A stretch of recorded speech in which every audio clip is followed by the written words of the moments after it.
We want to have the business run like a machine. And my perspective on that was wrong. It's just a transaction, then it becomes all about price. And if it becomes all about price, then now it's a race to the bottom to see who can give them the cheapest price. There's no longer anything of substance out there. I want to do some of these larger projects. I want to solve homeowners' problems. I want to let my people spend time with our customers. The crazy thing to me about a lot of these contractors is our either minimal understanding or lack of understanding about the financial literacy of really what it takes to grow and have a healthy business. Do you know what one of the number one predictors of early death is? No. Loneliness. Loneliness attributes to depression, early death, and overall low quality of life. Welcome to the latest episode of season 2 of the Roofing Millionaires podcast, the only roofing podcast where we don't promote anyone and we don't sell you anything. In this episode, we are sitting down with Corey Combs from Southshore Roofing and Exteriors in Tampa, Florida, and we talk about why do numbers on the scoreboard rarely have anything to do with your reason of starting your roofing company, and what happens when transactions and revenue become the only goal of a roofing organization. If you find any value in this episode, do like and subscribe to our YouTube channel and give us a 5-star review on Apple Podcast so we can keep bringing on guests like this on the show. Let's dive in. What is the difference between that Corey that I met in season 1 and the Corey that we are having right now in front of us? When we talked first, business was great. Revenue was great. Profit was great. The market here in Florida, we were really, really busy. It was, I don't want to say effortless, but it was much easier to make money. We were in a really good economic time. We were in a really good situation where it was much easier because there were so many people in the market to buy. You didn't have to work as hard. And so I was a little bit naive, I guess, in the fact that I just thought that things were going to be easy like that. And I don't want to minimize it and say that it was simple, but sales were easier. Doing 17, $18 million in revenue was easier. Back then we were booking 50 to 60 appointments a week. Like that's what our average book rate was. So in comparison, at our lowest point here recently, we were doing about 25 a month. Okay. So our lead flow got cut by 75%. What that made us try to do was use some of the fundamentals that we were teaching, but we just kept the salespeople so booked up with appointments that they didn't go canvas around their jobs. They didn't network. They didn't utilize and leverage social media. They didn't do any of that stuff. They didn't create videos. They didn't create their own personal brand. They didn't do any of that stuff. And so when the lead flow slowed down, and that's how I built Southshore. Social media, when I started, I didn't have any money, so I went and I knocked doors and I used social media and I went out and I networked and I got partners and general contractors and insurance brokers and realtors. And that's how I built the momentum to start being able to advertise and spend money on marketing. The difference between the Corey you spoke to, it was about 2 years ago, right? To the Corey that you're speaking to now, there's been a fundamental shift on how I train my sales team and what we make them do before they get company supplied leads. And then my perspective on how the business should run has changed. The thing that saved me this time is I didn't have much debt on the company. And when we got busy, I just got into the trap of hiring and hiring and hiring and spending. And then when revenue dropped considerably, it exposed a lot of needless, frivolous expenses. And it really showed me that being disciplined in your finances is critical because you're not always going to have the revenue to cover the mistakes. And I have a fractional CFO that I use, and he and I spent an entire month just going through everything and figuring out what to cut and how to do it and what we needed to do in order to stay in business. And it was a really good exercise for me to take a look at, what I really was spending my money on that was just needless. I think the other thing that the perspective, my new worldview is we got so busy and we had so many customers. There was so much going on in the business that I got to a place where I no longer was personally involved with our customers. And more importantly, I wasn't personally involved with our customers when things went wrong. I had this mindset. I'm like, well, if you have a problem at McDonald's, do you ask to go talk to the CEO of McDonald's? No, you deal with the manager, right? That's the wrong mindset. When Mhm. when there's a problem in my company, and first of all, I'm not McDonald's, which so Yes. it's a ridiculous analogy, right? But when we have a problem in our company, especially with a customer, the owner needs to deal with it. Because what happens is nobody's going to look after your business like you are. Nobody's going to be able to solve the problem like you are. And the homeowner or your customer is going to feel important and cared for if you as the owner go out and personally deal with whatever the issue is. And so that particular mindset that I had started to permeate through the entire company. And our focus, our hyper focus on giving the best, absolute best service we possibly can, we lost that. So we lost that identity in the company. So our actual values of what our mission and our values of what the company was founded on and started on, which is contracting refined, providing better service, being better trained, giving much more, I don't want to say elevated service, but really making sure that people are taken care of.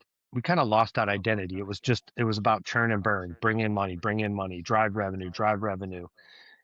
And we really lost our identity on that side. So my worldview has changed where we've got to keep the main thing about the company. What made us good was our commitment to being excellent. And what made us great was Mhm. my involvement with the people and the customers, especially when they didn't get our best. I agree with you. And just yesterday, I was in conversation with someone on this podcast, and we were talking that roofing is a business. It's just like Uncle Bill's farm in your town. Like whenever someone asks who has the best milk in this community, 4 or 5 decades back, people used to say that, oh yes, it's Uncle Bill's farm, and that was same for roofing. But now everything is so transactional. Corey, you specifically told me that you want to talk about the challenges someone faces, what to do when business gets challenged. What I got from that is that you wanted to tell the roofing contractors that this is what I am going through, and these are the things that you can do to avoid that, or just this kind of time is coming, and just watch out that what you are going to face. We talk about running the business like a machine, like it runs without the person who made that machine. But I don't think so that these all of these analogies, they actually work in the business. So if we squeeze that down specifically for the roofing industry, what do you think are the beliefs that roofers hold, but you have realized that they don't work? Wow. I love that you just said we want to have the business run like a machine. And the goal for everybody, and this was even my goal, was to have the business run in a way where it didn't need my involvement. And my perspective on that was wrong. It should run like it doesn't need you. That's true. But that doesn't mean you walk away or you are not involved in the business. So those are two different things. Yes, it can run without you, but you not being there are two totally different things. So when you talk about does it run like a machine? Sure, it should. But the personal side that us as founders generally bring to the table is really what makes the difference in the business. And that's through the people that we hire. That's how we train our staff. It's how we deal with problems. It's how we interact with our customers. It's all of those things that when we put our touch on it, especially if we've grown a good sized business, when we put our personal touch on that, that's really what makes the business special. So you know, the last 4 years ish, in the roofing industry has been about, oh, I want to build a business to sell it, right? It's just this end result of, I'm going to sell the business. Private equity is a soulless, personalless, just all about money and transactions. That's it. That's all it is. And that's not that's the way that you take your joy out of running your business. You take all the Mhm. joy out of running your business. So I went from loving what I do and understanding that some of the problems were just part of business and it was okay because I was involved with the customers and I got to see when you knocked a project out of the park. And we do more than roofing. I mean, we do some really amazing projects. I mean, we really do. We do roofing, we do siding, we do these beautiful exterior remodels. We do some really amazing projects. And when you get done with one of those and you meet with the homeowner and you see the glow on their face and how happy they are with the project, and it makes you feel good because you were a part of that. And when you don't go out there and interact with those customers anymore like that, then all you see is the problems because you're just solving the problems, right?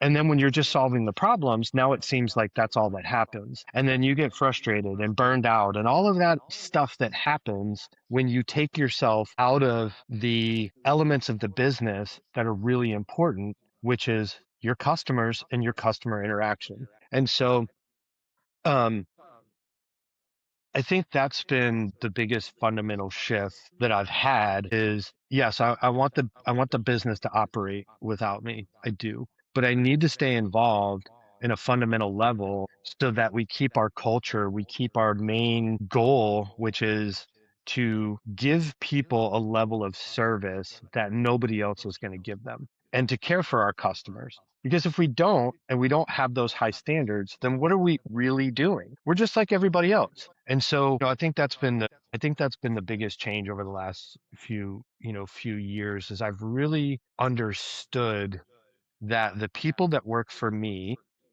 and the way that I interact with my customers, the good and the bad, is really what sets a fundamental difference between us and every other contractor. You don't have any joy of running a business if you step yourself away from that business, because in the early days that gives you the joy, but when you are just solving the problems in your business, you are not out there, you are not interacting and experiencing the core thing for which you started your business in the first place. And sight, you are not seeing that, you are just seeing problems. And that is something that I think so a lot of people would still not agree with, because ego always comes in our way. And speaking of that, I want to ask you, I know that some people would still call you out and they would still say you that this guy is saying all these things because he did not know how to run a business like a machine, and he did not know like how to do all of these things. And I have total respect for them, but there will be someone who is either listening or watching this interview, and they are confused whether they should follow you or they should just listen to you what you are saying, or they should listen to that coach who is bragging online about I can help you run your business without you. So what do you have to say to these guys who are confused that either we should follow that person, or we should just at least listen to what you are saying, because you have been there, you have done that. I'm I'm not saying don't set your business up so it runs like a machine. You should. Hmm. You need to. You really need to know at a fundamental level, I mean, at a granular level, I should say, how your business runs. You should know where every penny goes. You should know your margins. You should know your profitability. You should know all your conversion rates. Have to know those things. That is not what I'm saying. You also have to have very well trained people that don't need you in order to make decisions. They need to have the autonomy and the training and the perspective so that they can make decisions and business can function. That's not what I'm saying at all. You should be able to step away from your business and have those things in place so your business runs, and you act like a board member where you're just looking at metrics and you know if you're healthy or not. Yes, 100%, absolutely. What I'm saying is what happened when I was in that position is I took my eye off the ball. Got a false sense of security that because the business operated like a machine, because the business could operate without me, that I didn't need to stay involved at the most basic fundamental level which is dealing with the customers. That's what I'm saying. Your personal touch, your ability to connect with people is a fundamental piece of this. Because if you sit in your office all the time and you only interact with your sales manager and your production manager, and then the rest of your team never gets to see you or hear from you, right? That's a problem. If you don't interact with your customers ever, they want to talk to somebody at the highest level to solve their problem, and you're like, I'm not going to talk to that person. I'm going to send my manager out there to deal with them. Then you lose touch of the importance of what really makes your business run, and that's your customers. It just is. And so I don't think there's a conflict in what I'm saying at all. And if one of the coaches, or there's a coach out there that tells you that it's not about the people and it's about just having it run like a machine, then that coach is 100% wrong, and that's okay. I'll stand behind that all day long. And for somebody to try to discredit what I'm saying and say, oh, this person couldn't run their business like a machine, I'll put our processes and our ability to track and our metrics and how we break everything down, I'll put that up against what they're teaching every every minute of the day. Because what most of these consultants don't do or can't do is really connect with what makes the business great. And that is 1,000,000% your ability to connect with your customers and the people that work for you. It's not a spreadsheet, it's not a metric, and it's not a KPI. I think so that you have two options. You can either make a big business that has transactions but not the love of the people, or you can make a great business that still can be a big business, but that is a great business because it has achieved that sense of emotional connection with its customers. If we're comparing ourselves against Amazon, for an example, right? Most of us in the construction industry are not going to reach that level, that corporate level. It's not going to happen. It's a different business. It's a different business model. And if we're comparing ourselves against McDonald's and all of that stuff, again, it's not going to happen. What we want to compare ourselves against, and you used a great analogy about the local farm with the best milk, that's who we want to be. That's really where we want to set our focus and our sights, is how do we achieve that level in our community and in our area, even if we live in a large metropolitan area. I say this all the time to my team, and I stopped saying it for a while, and we started talking about this again. There are other contractors out there that can do just as good a job as us of putting on a roof or installing some siding. They can, right? They're going to do the same level of work that we do. So how do we set ourselves apart? What is the difference? Okay.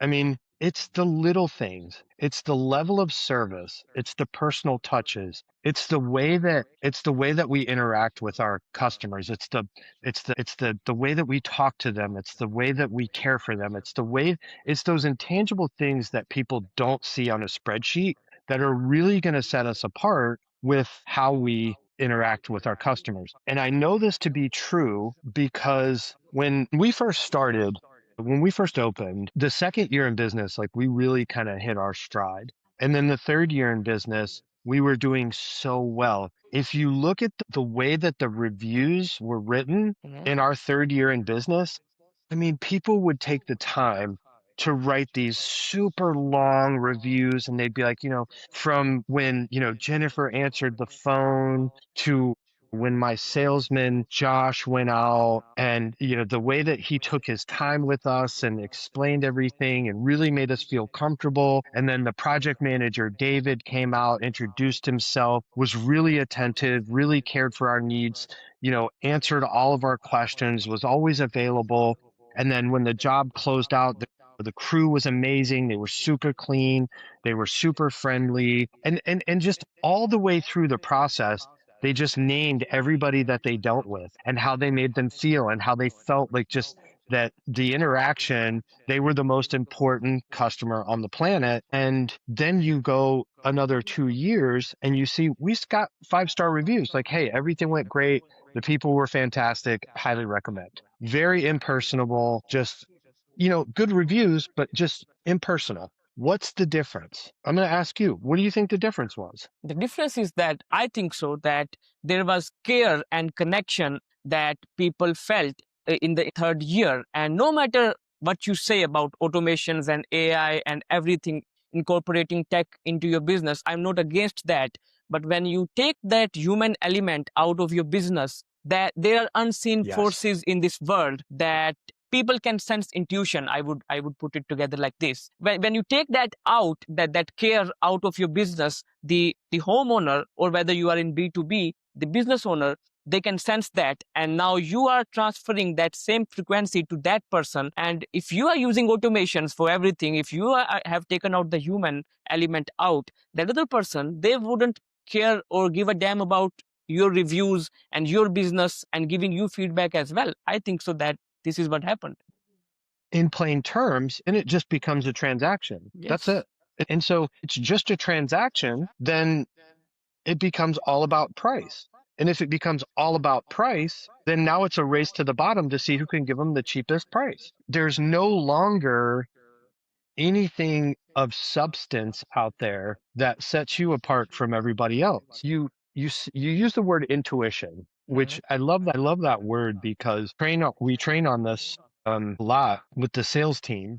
I tell my sales team all the time, one of the things you have to realize is that the homeowner's going to call 3, 4, 5, 6 roofing companies or construction companies or whatever. Okay.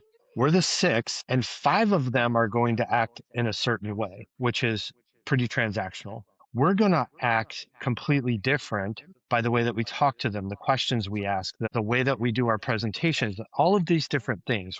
We're going to act completely different than everybody else. That is what they're going to compare us against. And so unless those people intuit that we're treating them differently, we're caring for them more, then we're going to get grouped in with the rest of these guys that aren't as good as us. That is a fact. And so if we don't give them that human connection, if we don't give them that personal touch, then we're just like everybody else. And there's no room for us to really give them exceptional service. Perfect. A few moments back, you just mentioned that roofing is not a business that we can become Amazon. And I agree 100% with that, that there is a cap to the roofing business owners, or to the roofing businesses itself, or to the roofing industry, that they can touch a certain level. But I don't know, like, we as humans like this idea of doing the undoable. And then if we think no one has ever made a roofing business like that is at a point where Amazon is at, I'm going to do that. And if I have someone around me, like if I have hired someone to coach me or anything, and they tell me, yes, you can do that, Muhammad, you can do that, you can make a roofing business like Amazon that does $1 billion in revenue. But that can't happen in real life. That is what I feel.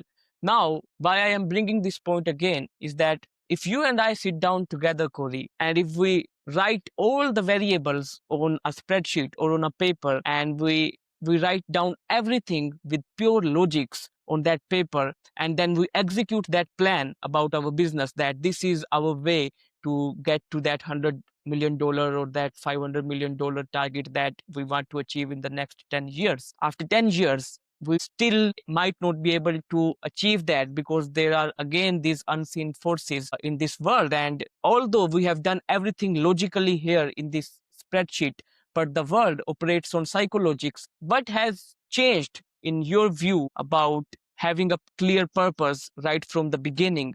Because what I see now is that, okay, if I'm a roofing business owner, this year I closed at, like, let's just say 2 million. Now next year my target is 5 million. And that again brings back to the transactions alone, that okay, I am just chasing transactions. Why can't be my target associated with the purpose that I had in the first place when I was starting out my business? Why can't be my target that, okay, I have closed 2 millions this year, and next year I would try to get to like 4 million. But my more important target is that I will have this metric of my business, which is customer experience. I will raise it from 15% to, let's just say, 25%, because that is more closely related to the thing that gives me joy as a business owner.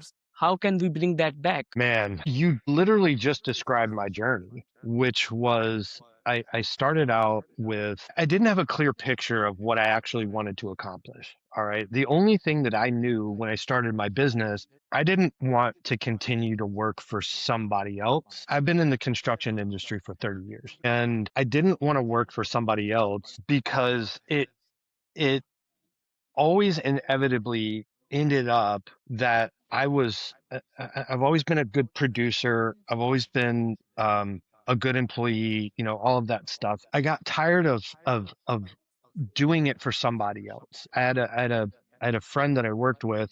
She would always say to me, she's like, you need to go out on your own. She's like, look, you're in your money earning years. You know the industry. You're really good at what you do. She's like, you need to try, right? And I had never thought about doing it. And she just was like my cheerleader. And I worked with her. She was actually the architect at the firm that I worked for. Her and I worked really closely together all the time. And so when I opened, I didn't necessarily have a roadmap or a plan or an ideal or a purpose. I didn't have any of that. I knew what I didn't want to do was work for somebody else. And I was gonna just do what I do and hustle, and started the business, and it worked out because I'm a hard worker and I'll die before I fail. Right. And it just grew and grew and grew and grew. And I really didn't connect with what the purpose of the business was and really what I wanted. And then it became about that ego stuff. It's like, like, oh, I got into the eight figures, like, okay, so now I want to hit 20 million. And then, when we,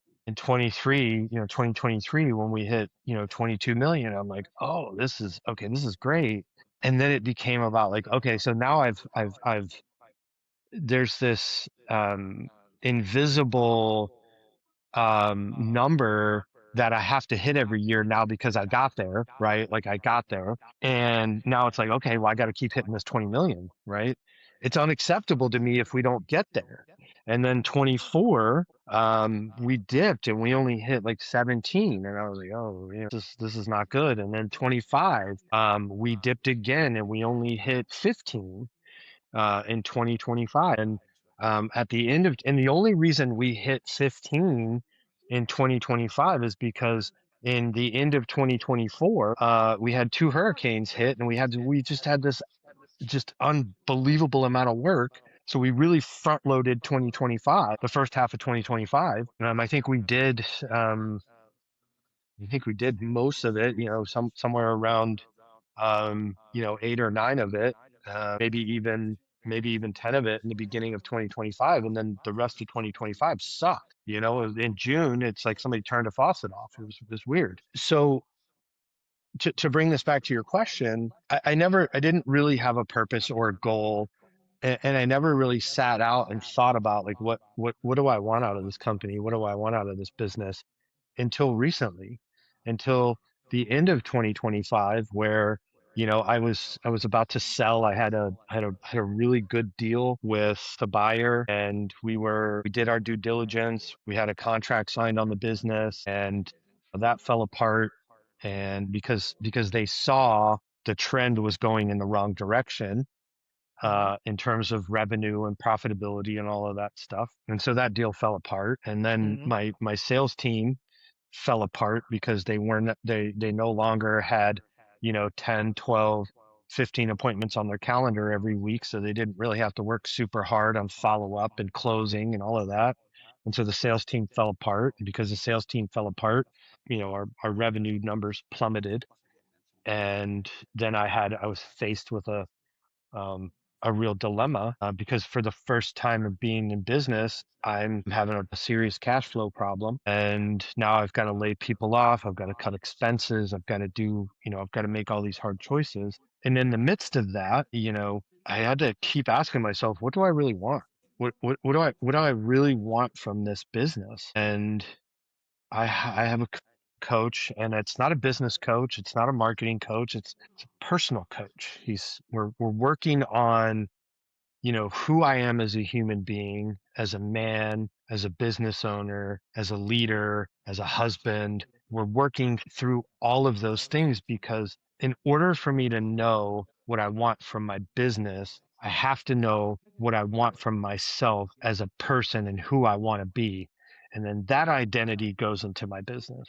And what's happened is I've gotten back to the fundamentals of who I am as a man. And because I'm back there, now I need to be aligned, and the people that are in my company need to be aligned with my values. So I've gotten reconnected with my values, and now those people in my company need to be aligned with those values. It's no longer about who can do the job well, who can drive revenue, who can sell, who can close. It's not about that anymore. It's about, do they align with our values, and do they align with my values? Um, so that's number one, getting back to the being aligned with that. But then it's like, I don't want to do 20 million again. I really don't. I want to do 8 million with a 15 to 20% net profit. That's my goal. And the reason that I want to do less revenue with higher profit is because now that's going to allow everybody in the company can really give the attention to our customers that they deserve. We can do the projects that we're passionate about. Am I passionate about putting on a shingle roof? No, I'm sorry to say it, but I mean, a monkey can do those. I mean, it's easy, right? I want to do some of these larger projects. I want to solve homeowners' problems. I want to let my people spend time with our customers. And when you're constantly trying to cycle through a shingle roof, because you've got to, I mean, you got to feed the machine at that point, right? And it becomes transactional. So I want to do less revenue. I want to do higher profitability, and I want to have the right people, the right team, and the right culture in place to sustain that. So that's the fundamental shift that's gone on. You can correct me if I'm wrong here. I would say it like this, that your purpose or the mission or the thing that gives you joy is like a vehicle, and your business or the thing that you do in order to fulfill your purpose is like the engine. And we as business owners, we spend our entire lives on polishing the engine, making it better, making it with like improving its performance and working on the engine alone without even looking at it, that okay, whether this engine is driving my vehicle or not. Maybe you spend your entire life polishing that engine, but at the end of the day you realize that okay, this engine is underpowered for my vehicle, or maybe it is overpowered, or maybe I needed some other features in this to drive my vehicle, which is your purpose obviously in the first place. But I never focused on the vehicle. I spent the entire time on the engine alone. And that brings me to this, that as a business owner, Corey, do you think that being clear on your purpose or on the thing that you want to achieve actually on a deeper level, it saves you from depression in a sort of way that we imagine that okay, if trends are going up and up and up, they will always go up. But they don't go like that. Trends can like go down as well. And at that time, things don't happen the way you expected them to be. And we are individuals, no matter how hard we portray ourselves on social media or in our team meetings, but at the end of the day we have emotions. And I think so that if you know that I am tracking the right metric, that okay, even though that the trend is not according to my expectations, but I am getting closer to my my purpose. I have what it takes to drive my vehicle, and that is good. Do you think so that staying closer to your purpose saves you from that kind of depression or anxiety or panicking when things actually go south? Yeah. The thing that brought me the most anxiety when cash flow problems started to happen was I got to pay the paychecks of the people that work for me. And then the second one is when I started buying trucks and equipment and things like that, my perspective was I'm going to buy everything new because I don't want to have to deal with the maintenance of it. I don't want to have to deal with the truck being broke down. I don't want to have to deal with any of that, right? So I'm like, I'm just going to buy everything new, which meant there's a premium price tag for all of that. So, you have 5, 6, 7, 8, 10 trucks. All of them are brand new. You have this assumption that those trends are going to keep going up and up and up, and you just never really have to worry about it because that's what businesses do. Businesses grow. Okay. That's what's supposed to happen. That's what you hear all the time. You need percent growth every year, 3%, 10%, whatever it is. You never hear about the fact that realistically there are down years and your business does retract a little bit. And spending that money and not being really financially disciplined is probably the biggest one. So there's purpose. And what is your purpose? Well, my purpose in the beginning was I didn't want to work for somebody else. That was my only purpose. And then I started making money, more money than I've ever made in my life. Okay. Now my purpose became I got to make more money. Right. And so instead of looking at things objectively and saying, okay, do I need to buy all these new trucks? What happens if things go down? Is there a middle ground here where I can be financially responsible in the company and I can either put these things on like a shorter amortization to pay them off sooner, or do I just buy used and pay cash for everything and grow a little bit more slowly so that if things do hit the skids, I'm not leveraged out there and I don't have to worry about it. Thinking about what your purpose is and then looking at what are some of those things that can derail my purpose and derail my peace is a big one. So the stress and anxiety in a business usually comes from the money side of things. The crazy thing to me about a lot of these contractors is and me included is our either minimal understanding or lack of understanding about the financial literacy of really what it takes to grow and have a healthy business. So if I'm going to be a business owner, part of my purpose should be how am I financially stable, financially literate, and how do I take that stress as much as possible off my back? And so the test for me has become, if I had to close my doors tomorrow, would I be able to pay everything off so that I'm at zero? That's best case scenario. And then that takes away the stress. You also mentioned that the market trend is changing, and I had someone on this podcast a few weeks back, and he told me that the big squeeze is coming in roofing, exactly like you are saying that you had to lay off your people and you had to squeeze down, I would say.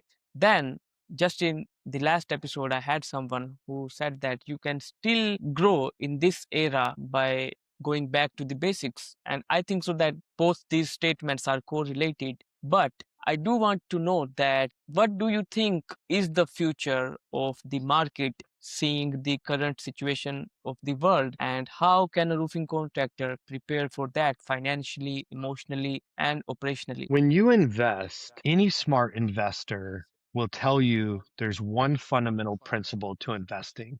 And do you know what that fundamental principle is? Diversifying your investments. It is true that roofing is always going to be a necessary thing and a necessary part. What's happened is we have some very large corporations that have dipped their toes into the roofing world. We have all these big PE groups that are buying up brands. We have Home Depot has bought SRS. We had QXO that bought Beacon, and there's going to be another consolidation in roofing at some point, whether that's Home Depot that's going to try to go direct to the consumer, um, and kind of cut us as the retail roofing guys out of the equation, or greatly minimize that market. The insurance carriers are going to change the way that the policies are written. They are figuring out how to minimize their exposure. So the industry is going to continue to change. It really is. What I would say we got to be smart, and we have to figure out, and we have to look at what the market's doing, and we have to diversify how we do business. And so um, that's the first thing. The second thing is if you're a one trick pony, it's going to be much easier to put you out of business. So the blessing for me has been I've been in construction for 30 years. I mean, I know how to do siding. I know how to build decks. I know how to do stucco. I know how to build houses. I know how to do roofing. I know how to do all that stuff. So we've kind of pivoted to where 90% of our marketing and marketing budget was on roofing and 10% was on these other services. Now we've gone to, we're at about 70% of these other services and 30% on roofing, because I'm not going to compete. There's also there's going to be a correction, and there is a correction going on right now in the marketplace. I hate to say this because it sounds egotistical, and I'm sorry, but there are a lot of people that got into the roofing business that had no business getting into it. They just didn't, right? Hmm. They had very little to no experience in the roofing industry, or they were just a salesperson that got into roofing because it was easy, or whatever, but they didn't know how to run a business, and they shouldn't be in the business. And so they're getting pushed out right now because it's very tough and it's very competitive. So the market's going to normalize, and I can only speak for Florida because it's where I am, but the other thing that happened is we had, a lot of these door knockers come out and accelerate the market for roofing. We had the hurricanes that came through that accelerated the market for roofing. So now we have a high percentage of the homes in our area that have been roofed before they would have actually aged out. And so now there's less people in the market for roofing because they've got new roofs on already. There's more competition because there's a lot of people that are in roofing that shouldn't be in roofing. And so it's created a um a really constricted market for roofing in Florida. And so you can grow, you can continue to grow, or you can continue to at least maintain if you're smart with your money, if you're smart with your people, if you're smart with your marketing and branding, and if you're smart with your diversity and understanding that the way that we're doing business right now is going to continue to change. And if you can diversify your offerings, right? So I would say that being a residential roofing contractor is going to be very difficult for the next 5 years. And how can someone diversify their offerings? Like, are you referring to creating plans or just adding on more services? I would say that you need to decide what is going to be something that you're going to be good at and that you're going to be able to really follow through on, whether it's offering different types of roofings. There are companies out there for a long time. They're like, oh, we don't do repairs and we just do shingles. That's done. That's over with, right? So you need to learn other products and product offerings, and you need to go out and you need to talk with different vendors and different people that are offering things so you can maybe offer different tiers of products. Or if you want to be teachable and you want to learn another trade, go learn, go do training. I mean, they have classes all over all the time, so learn that different trade. Being a one trick pony and just offering shingle roofing, that's going to be real tough for a while.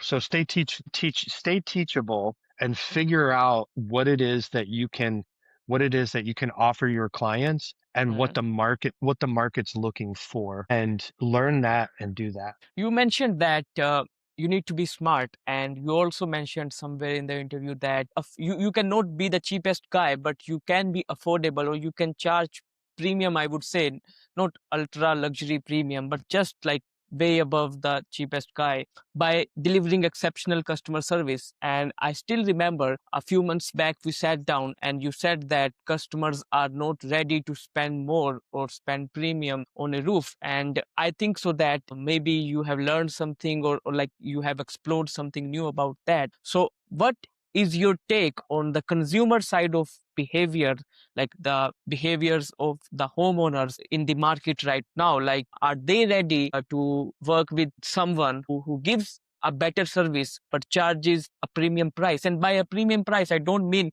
you charge like 100K for a 20K roof. By premium, I mean that you are not the cheapest guy, but you, like, if the fair price is K and you know that you are delivering an exceptional service, then you can charge like 20K. Do you think so that the homeowner or the consumer side of the market is ready for something like that? Again, I can only speak for Florida because, this is Mhm. where we are, but the consumer confidence in Florida is pretty low, and people are scared. People, especially now that gas prices have skyrocketed. They're seeing their groceries go up. They're seeing their gas go up. They're seeing all these things go up. And so the consumer confidence and their willingness to spend a little bit extra because they feel like it'll be okay is pretty strained. It's not like it was a couple years ago. People are really looking out for what they spend, and they're looking for value is really what they're looking for. Um, we've had people that, you know, have seen and understood and were okay spending a little bit more with us. And then we've seen people that are like, yeah, I mean, I get that, you know, that there's a risk here. I'm just not willing to spend the extra 3 or 4 or $5,000 with you. We're just not, right? And that's becoming more and more. Those people that just are not willing to spend the money because they're scared. And so what we've had to do is we've had to really reevaluate what we're offering and how we're offering it to people. And so the other thing that's happened is there's more and more people out there that are charging less money. So it's harder to justify a higher price when you're the outlier on price. You know what I mean? Hmm. So what we've done is we've gone out and we've looked for other ways that we can reduce the overall price that we're charging, but still stay roughly around our margin. Does that make sense? Yes, that makes a lot of sense. You said that private equity is like what appeared to me is that private equity is doing more damage to the industry than causing any good. And I have the same sort of opinion too. And the conversations that I have with other contractors, they tell me the same things. But 6 or 7 months down the road, sit down with them again. And now they are talking about like we are thinking to sell the business. And I think so that it is kind of damaging the reputation of the industry in a way. However, I also feel that there is a way that can be utilized to save the industry. Just a few moments back, you mentioned that there are guys in the industry who shouldn't be there. And I agree with that as well. I feel so that these are the people who are more likely to sell the business because they never came into this business to deliver something exceptional. They came into this business or in this industry to make quick money. And when they feel that, okay, previously I was making $1 million or $2 million, and now I have a chance to like make 10 million or 5 million right off the bat, I should trade off. But the person who is a genuine or a true contractor who actually wanted to deliver the exceptional service and build a great business, he is more inclined towards delivering that exceptional service and being that Uncle Bill that we mentioned, that we spoke of in the first part of the interview. Now, do you feel that realizing or recognizing who you are as an individual and working for your purpose and working for your cause can actually like if more contractors work with purpose and they realize that okay, this is the purpose that we are working for and it does not align with us sitting down on a table and selling our business, because that guy or this group that is purchasing my company, they will be transactional no matter what they say on the table, because that is what the math says. So do you think so that if more contractors know that this is the reason why I operate my business for, then we can at least save the roofing industry from this private equity trap? I want to clarify. So private equity is a general term where if I go out and I acquire a business, I'm a private individual, and that would technically be a private equity situation, right? There are some groups out there that are great. I know of one in particular, all of the brands that they've bought and run, the owners are super happy. They did a great job. They supported them. They infused cash. They brought some standardization, and really relieved um, the the burden that individual operators have, which is everything falls on us all the time, and it sucks. You know what I mean? Now you've got a group and you've got partners that are there to help you, so they're super happy. They made, you know, they made money on the purchase. Their businesses are running better, and so it was a great private equity infusion. And then there's other predatory private equity companies that come in and they just Mhm. buy and Mhm. dismantle, and it's all about profit. And trying to capture the market, and that's it.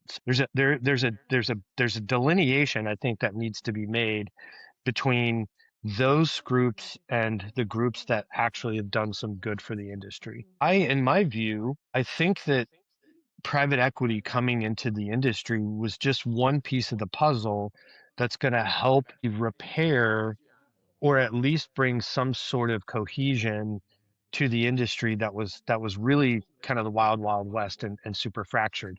I love it when I know that the private equity owned brands, when we go against them, we love it because we know that they're going to have to sell at a much higher rate than we are, and we can provide the same level of service that they do. We provide the same warranties and all of that stuff. So that I don't think has harmed us. What I think has harmed us is um, the the grifters that have come into the industry that are just there to take advantage of. So hopefully that'll turn around. I wanted to um I wanted to say something about the comment you made Mm. about private equity coming in and ruining the industry. One of the number one predictors of early death. Do you know what one of the number one predictors of early death is? No, I would love to. Loneliness. And so loneliness attributes to depression, early death, and overall low quality of life. And so what that speaks to is we thrive with human connection. That's what we do. We're social animals. We thrive in human connection.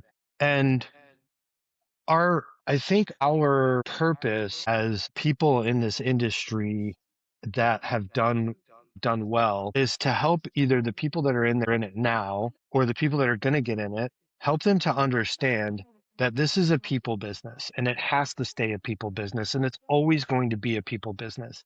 We're in a fortunate position where we're not going to get automated out anytime soon, right? I mean, we have to go out and we have to do work and there's craftsmanship and there's all those things that AI can't take away right now. It can help, it can augment, and it can really help us do our business much, much more efficiently, but it cannot take away the human element. The guy that my coach, fortunately, he's in the industry. He sold his company and he sold his company to one of the bad PE firms. And he's now working with one of the large manufacturers at going out and sort of helping contractors develop inside their contractor platform. And what he's talking about isn't just about understanding how to run your business from a numbers standpoint and a technical standpoint. He's talking about who and how we need to be as human beings in order to have a successful business. So what I'm hoping is because the impersonal side of PE has come into the industry and it just became about driving revenue and money and all of that stuff, people have seen how empty that is. People have seen the bad sales. People have seen the way that some of these groups have just taken advantage of.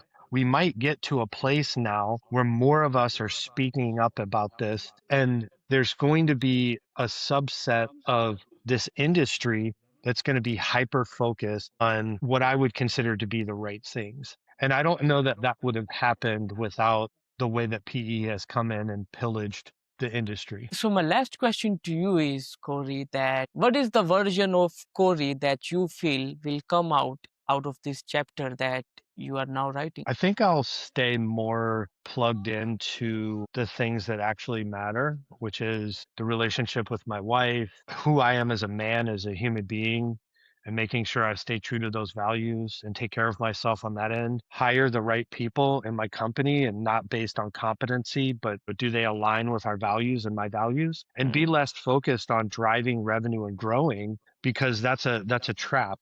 And so this version of me has done it the other way and seen where that leads. And my hope for this version is to stay focused on the things that actually matter. Have you read the book Man's Search for Meaning? I have years ago, but yes. Yep. That's a great book.